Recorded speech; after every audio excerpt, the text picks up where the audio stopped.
Welcome to my channel. இன்றைக்கி அனிசா சமையலறையில் mutton Cola உருண்டை எப்படி பண்ணுறதுன்னு பார்க்கலாம்.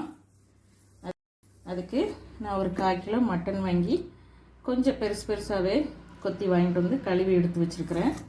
அப்புறம் ஒரு 50 கிராம் பொட்டுக்கடலை, ஒரு 5, 6, 7, 8 முந்திரி பருப்பு, ஒரு 4 காஞ்ச மிளகா, கொஞ்சம் சோம்பு, கொஞ்சம் ஜீரகம், கொஞ்சமாக மிளகு, அப்புறம் சின்ன வெங்காயம். இந்த கோலா உருண்டை செய்கிறதுக்கு முன்னாடி நம்ம மட்டனை கொஞ்சம் லேசாக பாயில் பண்ணணும். அது பண்ணிக்கலாம் வாங்க. பாத்திரத்தை வச்சு அடுப்பை பற்ற வச்சுட்டேன்.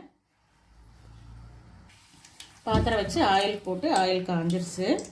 இப்போ வந்து இந்த மட்டனை இதில் போட்டுக்கலாம்.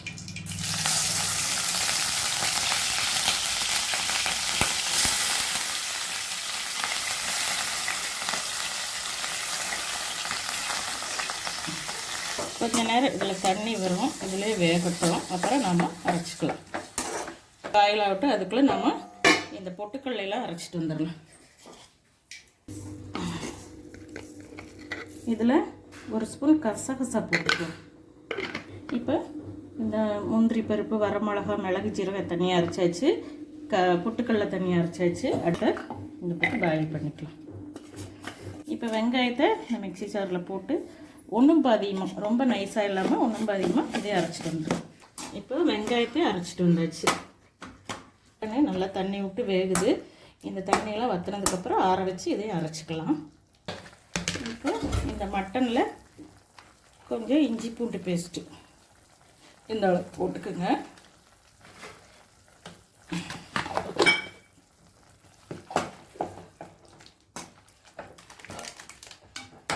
கொஞ்சம் சிக்கன் வறுவல் மசாலா,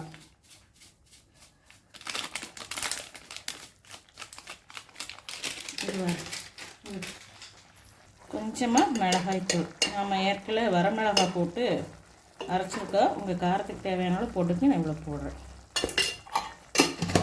இப்போ கொஞ்சம் உப்பு,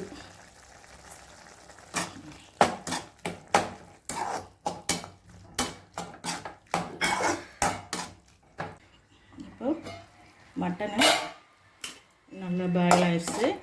இதை அப்படியே ஆற வச்சுக்கலாம். ஆற வச்சுட்டு அப்புறம் அரைச்சிக்கலாம்.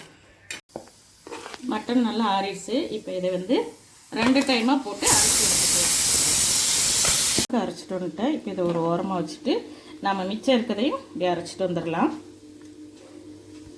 நம்ம இப்போ இதையும் அரைச்சாச்சு.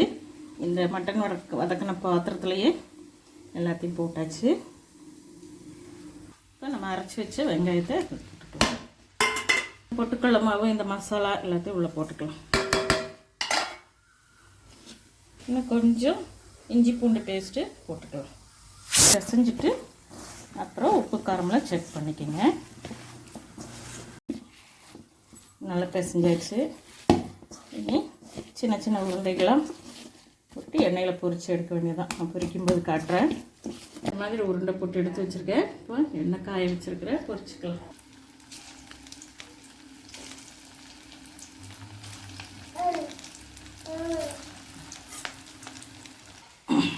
இப்போ நான் எண்ணெயில் ஒன்று ஒன்றா போட்டு பொரித்து எடுத்தாச்சு. இங்கே பாருங்கள், மேலே நல்லா கிறிஸ்பியாகவும் உள்ளே நல்லா ஜூஸியாகவும் இருக்குது. நீங்களும் உங்கள் வீட்டில் ட்ரை பண்ணி பாருங்கள். இந்த வீடியோ பிடிச்சிருந்தா லைக் பண்ணுங்கள், ஷேர் பண்ணுங்கள், சப்ஸ்கிரைப் பண்ணுங்கள். கூடவே பெல் ஐக்கனை கிளிக் பண்ணுங்கள். தேங்க்யூ.